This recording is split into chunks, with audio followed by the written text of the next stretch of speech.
challenge to people to be more faithful with their YouTube channels and to stretch themselves. So today, I'm not going to be talking about fundraising. I'm going to be talking about a lesson that I learned on the mission field. And so yeah, I'll just get right into it.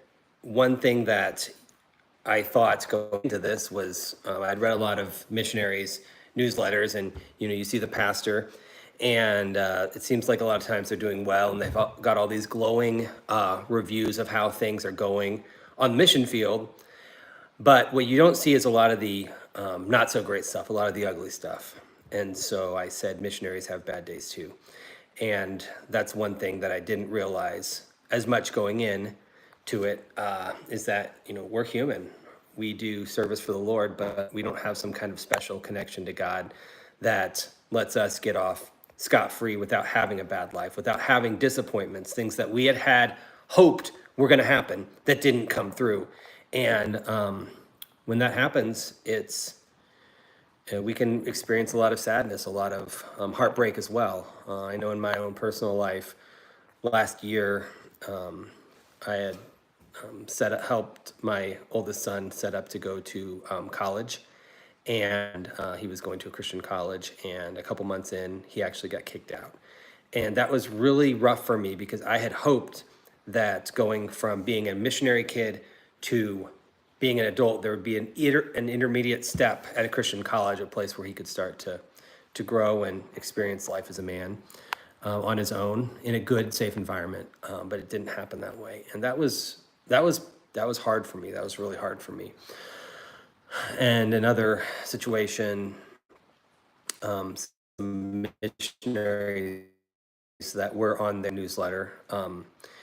And one day, and I remember whenever I would get their newsletter, I would see the name of the husband and see what they were doing. And God was really working in their ministry. They had a powerful ministry in Latin America.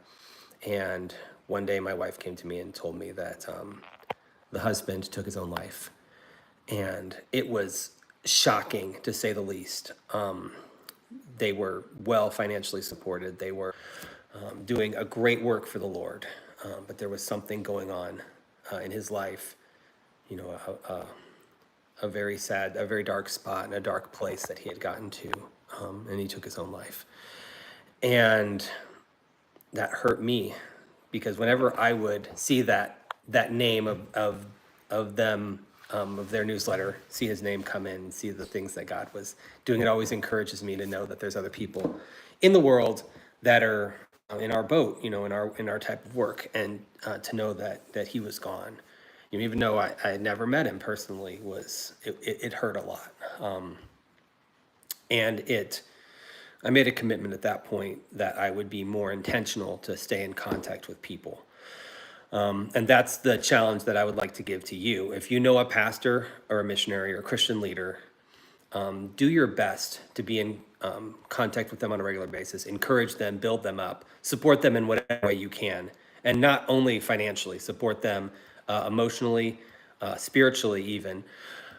So if you pray for your pastor or missionary in that moment, I want to encourage you to send them a note, to say something to them.